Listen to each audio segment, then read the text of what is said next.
Menggemparkan guys, ketika Soviet menjadikan Indonesia negara terkuat di bumi selatan. Hubungan Indonesia dan Rusia ni memang tidak boleh dinafikan lagi guys.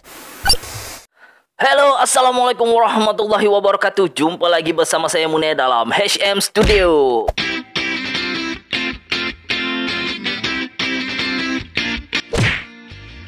Hai teman-teman semua, seperti biasa guys, saya mendoakan anda semuanya sihat-sihat, sejahtera, dimurahkan rezeki dan sentiasa dalam lindungan Allah Subhanahu Wa Taala.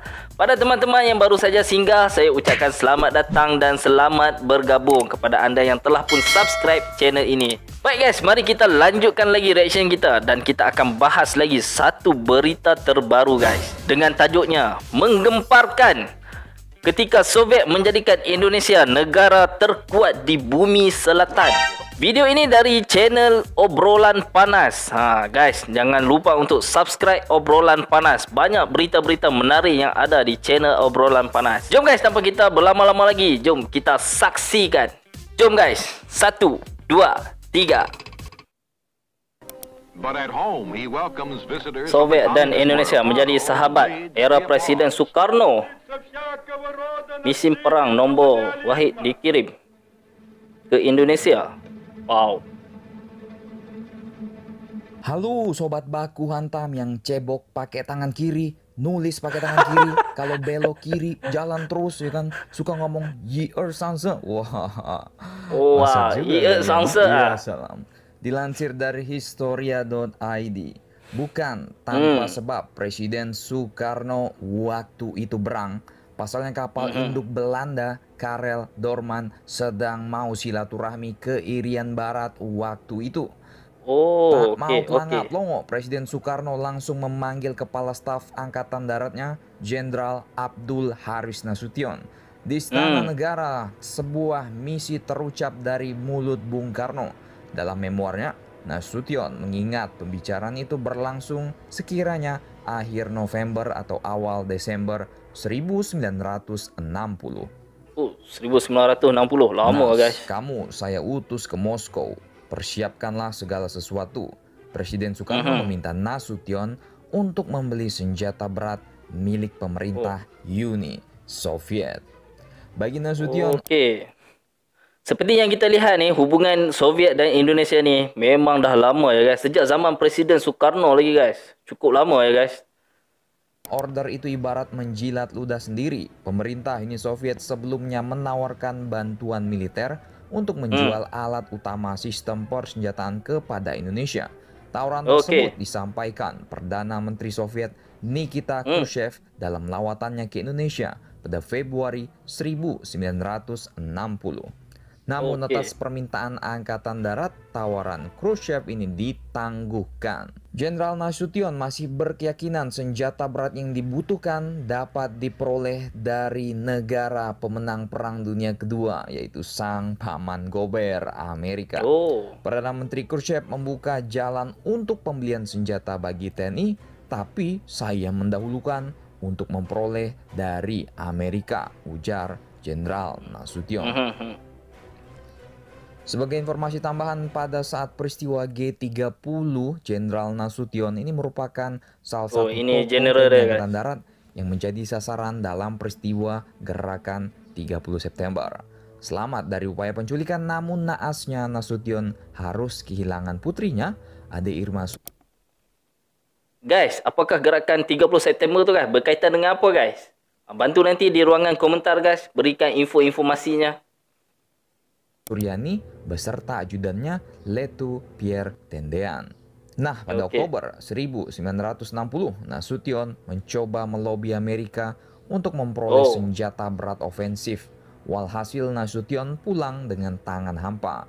Presiden Amerika waktu itu Eisenhower enggan menjual persenjataannya kepada Indonesia lantaran terkait persekutuan dengan Belanda dalam Fakta Pertahanan Atlantik Utara alias NATO. Bagi Presiden Soekarno, tiba saatnya menempatkan Uni Soviet sebagai kekuatan penyeimbang. Jenderal Nasution diutus ke Moskow pada akhir Desember 1960. Selama seminggu proses negosiasi, persetujuan pembelian senjata berhasil rampung pada 6 Januari 1961. Misi Nasution pulang ke Indonesia dengan membawa peralatan tempur senilai 450 juta dolar sangat berhasil. Wow guys, banyak tu guys. Belanja dia besar. Wah, terbaik. Mekanisme pembayaran dilakukan secara kredit berjangka selama 20 tahun, kayak kredit perumahan kalian ya kan, dan dengan bunga 2,5%. Kebutuhan Angkatan Laut dan Angkatan Udara menempati slot utama dalam agenda pembelian ini. Ya karena mau operasi Trikora ke Irian yang jauh bos, jadi perlu Angkatan Laut dan Angkatan Udara yang sangat kuat. Di dalamnya termasuk 12 kapal selam Whiskey Class, belasan kapal roket cepat, pesawat-pesawat Angkatan Laut, helikopter-helikopter, peralatan amfibi untuk KKO yang lebih kurang ada 3 resimen. Angkatan Udara juga memperoleh pesawat jet tempur, pesawat pengebom, dan sistem pertahanan udara beserta radarnya. Sedangkan untuk Angkatan Darat terbatas pada tank dan perlengkapan artileri. Dengan rombongan pesawat pengebom Tu-16, berbagai MiG, dan salah satu kapal penjelajah terberat Soviet saat itu, yaitu KRI Irian, sebuah kapal penjelajah. Kejap guys. KRI Irian 201, simbol persahabatan Indonesia dan unit Soviet guys. Wah, hebat. Ini orang kata simbol persahabatan antara Indonesia dan Rusia. Keren guys, keren. Saat itu, yaitu KRI Irian, sebuah kapal penjelajah kelas Sverdlov, menjadikan Indonesia sebagai armada terkuat di bagian bumi selatan.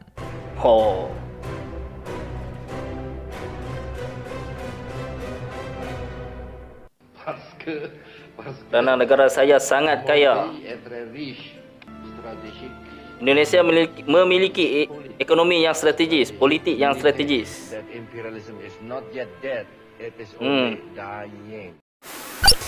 Itu dia guys, apa yang dapat kita lihat betapa kuat dan hebatnya hubungan antara Soviet dan Indonesia yang terjalin sejak sekian lama. Sejak dari zaman Presiden Soekarno lagi guys.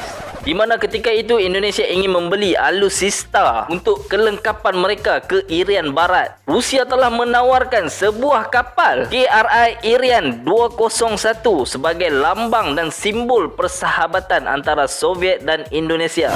Wow, keren guys, keren. So guys, apa pandangan anda tentang isu ini guys? Sila kongsikan pandangan anda di ruangan komentar di bawah guys. Apapun kita doakan supaya Indonesia terus maju jaya guys. Okey guys, sekian saja untuk reaction saya kali ini. Jika anda suka dengan reaction saya, jangan lupa untuk subscribe, like, komen dan share. Apapun kita ni ibarat ikat seperti sirih, serumpun seperti serai. Senyum selalu. Bye. Assalamualaikum.